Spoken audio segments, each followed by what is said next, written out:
நல்லவை கேட்போம் நமது சேனலில் மகாபாரதம் ஆதிபர்வம் கேட்டு வருகிறோம். நாரதர் சுந்தோபசுந்தர்களுடைய கதையை சொல்லி திரௌபதியினுடைய விவாகம் எப்படி நடக்க வேண்டும் என்பதை கூறுகிறார். சுந்தோபசுந்தர்கள் பிரம்மாவின் இடத்திலே ஒரு வரத்தை பெற வேண்டும் அப்படிங்கிறதுக்காக அவர்கள் தவம் செய்கிறார்கள். அதாவது தர்மபுத்திரர் யுதிஷ்டர்கிட்ட நாரதர் சொன்னதான கதை. அதாவது முன்பொரு காலத்தில் ஹிரண்ய கசிபுவினுடைய வம்சத்தில் நிகும்பன் அப்படிங்கிறதான ஒரு அசுர ராஜா இருந்தான். அவன் மிகுந்த பராக்கிரமசாலி, பலவானாக இருந்தான். அவனுக்கு சுந்தன் உபசுந்தன் அப்படிங்கிறதான 2 புதல்வர்கள் இருந்தார்கள். அந்த 2 பேருக்கும் ஒரே மாதிரியான எண்ணங்கள், செயல்கள் எல்லாம் ஒரே மாதிரியாக இருந்தது. அதாவது சாப்பிட்றது, தூங்கிறது, போகிறது, வருது, பாடுறது, ஆடுறது, எந்த செயல் செய்தாலும் ஒரே மாதிரியாக இருக்கும். ஒருத்தனுக்கு விரோதமாக இன்னொருத்தன் பேச மாட்டான், செய்ய மாட்டான். அதனால் ஈருடல் ஓர் உயிர் அப்படி 2 பேரும் வாழ்ந்துட்டு இருந்தான். ஆனால் மகா பராக்கிரமசாலிகளாக இருந்தான அவளுக்கு அந்த 2 பேருக்கும் இந்த 3 உலகத்தையும் ஜெயிக்கணும் அப்படிங்கிறதான ஒரு எண்ணம் வந்தது. அதனால் நாம் ஒரு தபஸ் பண்ணி தான் ஒரு வரத்தை வாங்கி அது மூலமாக தான் இதை அடைய முடியும் அப்படின்னு பிரம்மாவை குறித்து தவம் செய்யலாம் அப்படிங்கிற முடிவுக்கு வந்தான். அப்படி வந்ததுனால 2 பேரும் விந்திய மலைக்கு போனால் அந்த விந்திய மலையில் உட்கார்ந்துண்டு ஒரு நீண்ட வருஷ காலங்கள், அநேக வருஷ காலங்கள் அந்த தபஸை பண்ண ஆரம்பித்தான். அதாவது ஜட தரித்து மர உரிய தரித்துண்டு பல வருஷ காலங்கள் ஆகாரம் இல்லாமல், அன்னாகாரம் இல்லாமல் அப்படியே தபஸ் பண்ணிகிட்டே இருந்தால் அதனால் அவளுடைய உடல்கள்லாம் மெலிந்து போய் அழுக்கடைஞ்சி அப்படியே இருந்தது. ஒரு கால் கட்டவரல் அதில் நின்றுண்டு தபஸ் பண்ண ஆரம்பிச்சுட்டா. அப்போ அவளுக்கு ஆகாரம் வெறும் காற்று தான். காற்றை உணவாக கொண்டு அவள் கடுமையான ஒரு தவம் பண்ண ஆரம்பித்தாள். இந்த கடுமையான தபஸுனால அந்த விந்தியமலையே கொதிக்க ஆரம்பிச்சுது, புகை வர ஆரம்பிச்சுது. இதை பார்த்ததான தேவர்கள் ரொம்ப பயந்து போயிட்டா. இந்த சுந்தோபசுந்தர்களுடைய இந்த தவத்தை எப்படியாவது கெடுக்கணும் அப்படின்னு பலவிதமான இடையூறுகள்லாம் பண்ணிட்டு வந்தா தேவர்கள். ஒரு சமயம் இந்த சுந்தோபசுந்தர்களுடைய தாய், சகோதரி, மனைவிமார், அப்புறம் சுற்றத்தார்கள் இவா எல்லாரையும் ஒரு ராட்சசன் என்ன பண்ணா, சூலத்தால் குத்தி, அந்த சூலாயுதத்தினால குத்தி அவளுக்கு ரொம்ப வேதனை ஏற்பட்டு காப்பாத்து காப்பாத்துன்னு அலறிண்டு அவளுடைய ஆடை ஆபரணங்கள்லாம் அலங்கோலமாக இருக்க இவா 2 பேர் தபஸ் பண்ணுற இடத்துக்கு ஓடி வந்து அங்கே விழுந்தா. இவா 2 பேருக்கும் மன உறுதி நன்னா இருந்ததுனால அது எதுலேயும் களங்கம் ஏற்படாமல் கண்ணெடுத்தும் பார்க்காம அந்த தபஸ்லேயே மூழ்கி போயிருந்தா. கடுமையான தபஸை பண்ணிகிட்டே இருந்தா.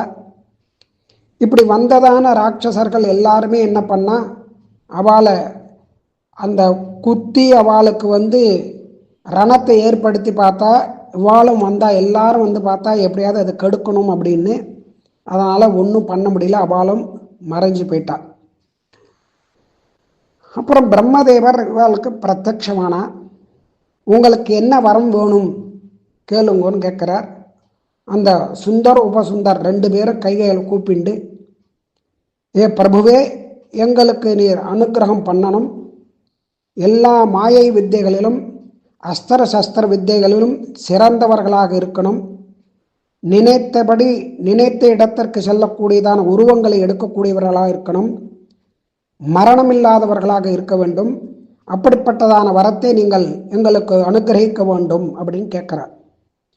அதுக்கு பிரம்மதேவர், மரணமில்லாததை தவிர மற்ற வரங்கள்லாம் உங்களுக்கு கொடுத்தாச்சு அப்படின்னு சொல்கிறார்.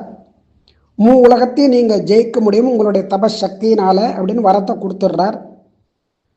ஆனால் சுந்தோபசுந்தர்கள், பிரம்மதேவரே, எங்களை தவிர வேற எதனாலையும் ஜங்கம ஸ்தாவரங்களால எங்களுக்கு மரணம் ஏற்படக்கூடாது அப்படிங்கிற வரத்தை கொடுக்கணும்னு திருப்பி கேட்குறா. அப்படியே ஆகட்டும் ததாஸ்து அப்படின்னு அந்த வரத்தையும் கொடுத்துட்டு பிரம்மாவும் மறைஞ்சு போய்டுறார். இவாளுக்கு ரொம்ப சந்தோஷம். இவா 2 பேரும் நேராக அவளுடைய இருப்பிடத்துக்கு வர இந்த ஜட்டாமுடி மர உரி எல்லாத்தையும் கழட்டி போட்டுட்டு நல்ல வசந்ததான் வஸ்திரங்களெல்லாம் தரிச்சுண்டு கிரீடத்தெல்லாம் தரிச்சுண்டு சந்தோஷமாக வாழ ஆரம்பிக்கிறா தன்னுடைய பந்துக்களோட உறவினர்களோட.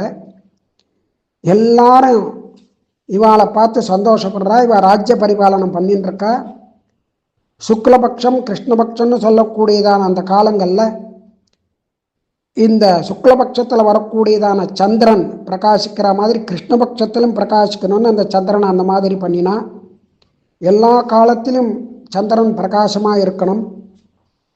அப்படி அவளுடைய ராஜ்யத்தில் எல்லாரும் ஒருத்தருக்கு ஒருத்தர் ரொம்ப சந்தோஷம் இருந்தால் அவளுடைய உறவினர்கள் எல்லாருமே இப்படி உற்சாகத்தோடு ஆடி பாடி அவர்கள் எல்லாரும் சந்தோஷமாக பல வருஷங்கள் அந்த மாதிரி வாழ்ந்துட்டு வந்தா. திடீர்னு அவளுக்கு ஒரு திக்விஜயம் போகணும் அப்படின்னு தோணித்து சுந்தோபசுந்தர்கள் திக்விஜயம் போகிறதுக்காக ஒரு சைன்யத்தை திரட்டினா. ஒரு நல்ல நாளில் அசுர சைன்யங்கள்லாம் தயாராச்சு கதை ஈட்டி உலக்கை முதலான ஆயுதங்களெல்லாம் எடுத்துட்டு புறப்பட்டா. இவளுக்கு பிரம்மா கொடுத்ததான வரபலம் இருக்கிறதுனால அந்த பலத்தினால ஆகாய மார்க்கமாக தான் நினைச்சபடி நினைத்த உருவத்தை எடுத்து நேராக தேவலோகத்துக்கு போனான். அங்கே போய் அவள் எல்லாரும் ஒரு சைன்யத்தோடு வந்து அவளை அடித்து அவளோட சண்டை போடும்போது அவெல்லாம் இவாளை நாம் ஜெயிக்க முடியாது, ஏன்னா பிரம்மதேவர் வரம் கொடுத்துருக்கான்னு சொல்லிட்டு அவெல்லாம் பிரம்மலோகத்துக்கு போயிட்டா.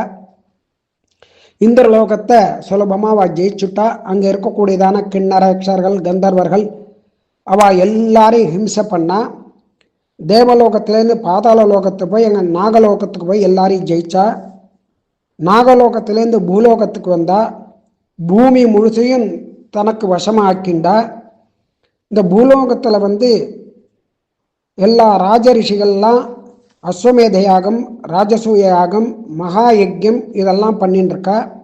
பிராமணர்கள்லாம் ஔபாசனம் பண்ணிட்டு இருக்கா, அக்னிஹோத்திரம் பண்ணிட்டு இருக்கா, தர்சபூர்ண மாச யாகங்கள் பண்ணிட்டு இருக்கா. இதனால் தேவர்களுக்கு சக்தியும் பலமும் ஐஸ்வர்யமும் விருத்தி அடையும். அதனால் இதெல்லாம் முதல்ல நிறுத்தணும், இந்த மாதிரி பண்ணுறவாளெல்லாம் எல்லாம் கொன்றுவிட வேண்டும் அப்படின்னு அவெல்லாம் எல்லா ராட்சசாலுக்கும் கட்டளையிட உடனே அந்த சைன்யங்கள்லாம் புறப்பட்டு 4 திக்கா போய் எல்லா இடத்துலையும் யாகம் பண்ணக்கூடிய பிராமணர்களையும் ரிஷிகளையும் கொன்று குவித்தார்கள். அக்னிஹோத்திரம் பண்ணின்னு வந்த மகரிஷிகள் அக்னியெல்லாம் எடுத்து அந்த அக்னியை எடுத்து ஜலத்தில் தூக்கி எறிந்தார்கள். மகாத்மாக்களான மகரிஷிகள் எல்லாம் சாபம் கொடுத்தா சதுர்முகனுடைய பிரம்மாவனால் அந்த வரபலத்தினால அந்த சாபமானது அவளுக்கு பலிக்கலை. அதனால் தம்முடைய சாபமெல்லாம் வீணாக போகிறதே அப்படின்னு சொல்லிட்டு வலிக்காமல் போகிறதேன்னு சொல்லிட்டு அவன் அனுஷ்டானங்களெல்லாம் விட்டுட்டு வேறு தேசத்துக்கு ஓடும்படி ஆகிடுத்து.